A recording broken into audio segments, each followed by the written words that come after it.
Court में तारीख पेशी पर जाना ज़रूरी होता है क्या? यदि ना जाएँ तो क्या होगा? फ्रेंड्स, आज का हमारा विषय है कि कोर्ट में जो तारीख लगती है, जो पेशी लगती है, अगर उस तारीख पेशी पे हम ना जा पाएँ तो क्या होगा? क्या जाना ज़रूरी होता है? आज हमारा विषय यही है। तो फ्रेंड्स, बहुत से लोगों पर कोर्ट में केस हो जाते हैं। कभी-कभी कोई अपराध किया होता है, कोई अपराधी नहीं होता है, उन सभी पे कोर्ट में केसेस चलते हैं। कभी-कभी ऐसी कंडीशंस आ जाती हैं जो लोग कोर्ट की तारीख पर पेशी पे नहीं पहुंच पाते हैं, तो ऐसी दशा में क्या जाना ज़रूरी होता है? ऐसी कंडीशंस बहुत सी आ जाती हैं जिसमें लोग नहीं जा पाते हैं, क्या उसमें जाना ज़रूरी होता है? और अगर हम नहीं जा पाते हैं तो क्या होगा?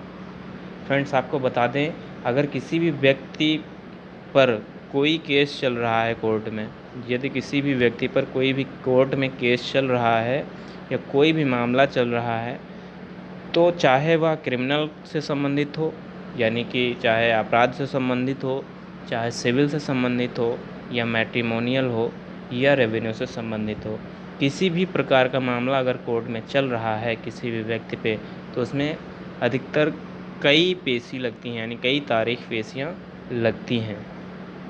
क्या उस व्यक्ति को प्रत्येक कोर्ट की डेट पर जाना ज़रूरी होता है, अनिवार्य होता है?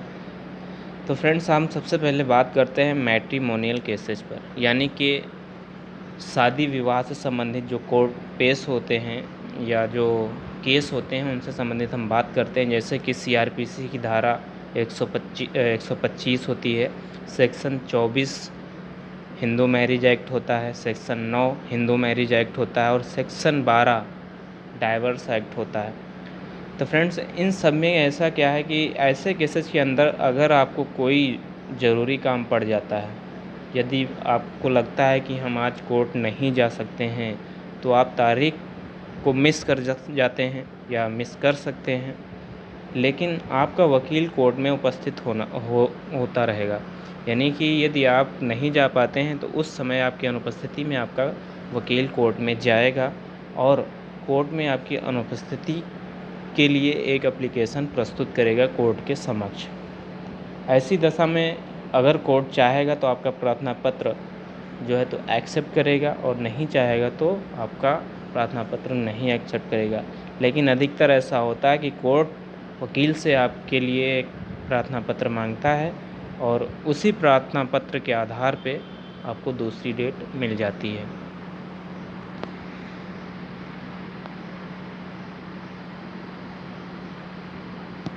फ्रेंड्स, आगे हम बात करते हैं रेवेन्यू केसेज की। रेवेन्यू या सिविल केसेज में अगर आपको कोर्ट में पेशी लगी है तो आपका आना ज़रूरी है या नहीं, लेकिन आपको बता दें कि जो भी रेवेन्यू या सिविल केसेज के केस होते हैं जो कोर्ट में पेशी की तारीख लगती है और उसमें आपका आना ज़रूरी नहीं होता है। ये जान लीजिए कि आपका उसमें आना ज़रूरी नहीं होता है जिस दिन आपकी ज़्यादा ज़रूरत होती है। जैसे कि मान लीजिए किसी दिन आपको नोटरी पेश करनी है या कोई एफिडेविट पेश करना है कोर्ट के समक्ष, तो उस दिन आपका आना ज़रूरी है। लेकिन यदि उस दिन भी आप किसी कारणवश नहीं आ सकते हैं तो आपका वकील कोर्ट में जाके आपके लिए एक एप्लीकेशन देगा कि इस वजह से, इस रीज़न की वजह से आज हमारा क्लाइंट कोर्ट नहीं आ पाया है। कृपा करके कोर्ट के समक्ष जब आपका एप्लीकेशन पेश करेगा तो कहेगा कृपा करके आप इस एप्लीकेशन को एक्सेप्ट करें और दूसरी डेट देने की कृपा करें। तो कोर्ट आपके लिए दूसरी डेट देगा। आपकी गैर हाजिरी का रीज़न बताकर आपको दूसरी डेट मिल जाएगी। फ्रेंड्स, अगर हम बात करते हैं क्रिमिनल केसेज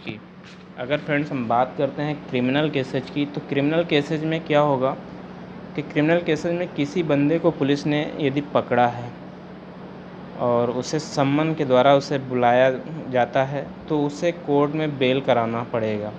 यानी कि यदि मान लीजिए कोई अपराध किया है, जैसे अपराध में कई चीज़ें आती हैं, जैसे 376 हुआ, 307 हुआ, IPC 377 हुआ, 307 हुआ, 394 हुआ, ऐसे ही बहुत से क्रिमिनल केसेज होते हैं। किसी भी क्रिमिनल केस में यदि आपको पुलिस ने पकड़ा है, आपके खिलाफ़ समन जारी हुआ है और कोर्ट में जाना पड़ेगा आपको ज़मानत के लिए, बेल कराना पड़ेगा आपको वहाँ से।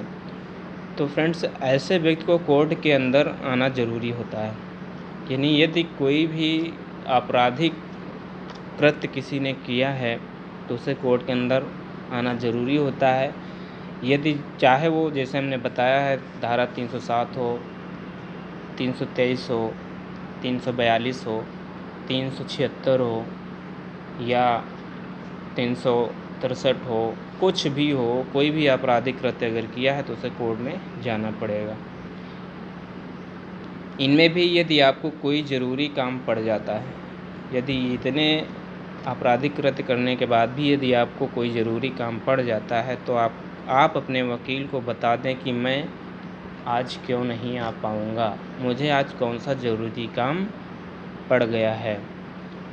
वकील कोर्ट में एप्लीकेशन पेश करेगा। कोर्ट को ये उसका अधिकार होता है कि सीआरपीसी की धारा 205 के अंतर्गत कोर्ट आपके एप्लीकेशन को स्वीकार करेगा और परमिशन देगा कि कोई बात नहीं, आप अगली डेट में आ जाइएगा।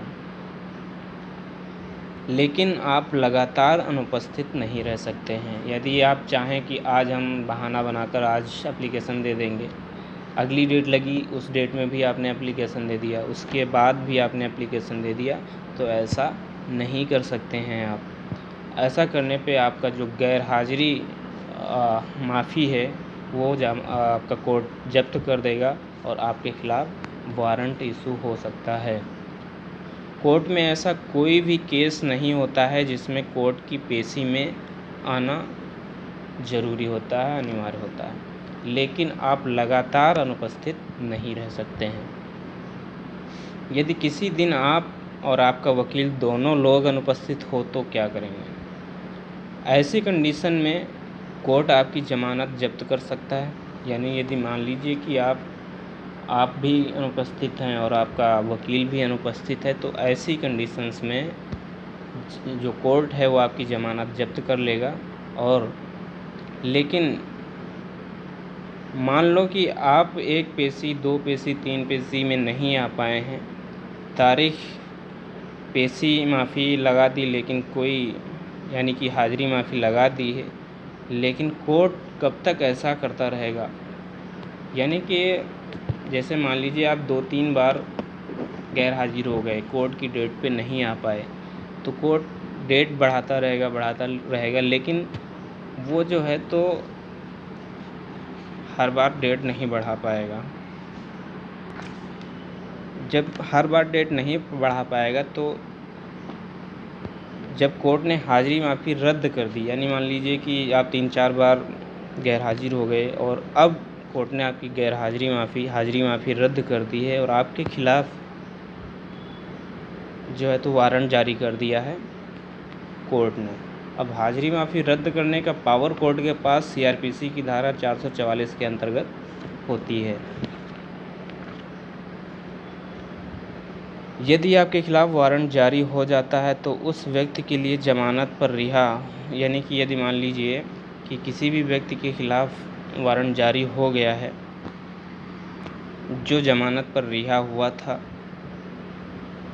ऐसी दशा में यदि आपका वकील आपसे बोले कि आपके ख़िलाफ़ आपकी ज़मानत जब्त हो गई है, आपके ख़िलाफ़ वारंट जारी हो चुका है, तो आप तुरंत जाके कोर्ट से ज़मानत करा सकते हैं और कोर्ट आपको एक तहरीर देगा, क्योंकि आपके ख़िलाफ़ वारंट जारी हुआ था। पुलिस आपको पकड़ सकती है। जब पुलिस आपको पकड़े तो आप उसे तहरीर दिखा के बता सकते हैं कि मैंने अपनी ज़मानत करा ली है। यदि मान लीजिए कि आप ज़मानत पहले नहीं करा पाते हैं, वारंट जारी होते ही पुलिस आपको पकड़ लेती है, तो आपको पुलिस कोर्ट में पेश करेगी और कोर्ट में जाके आप अपनी ज़मानत करा सकते हैं। फ्रेंड्स, अगर वीडियो सही लगा हो तो लाइक, शेयर और कमेंट ज़रूर करना, और अगर पहली बार विज़िट कर रहे हैं तो चैनल को सब्सक्राइब भी कर लेना। धन्यवाद। जय हिंद, जय भारत।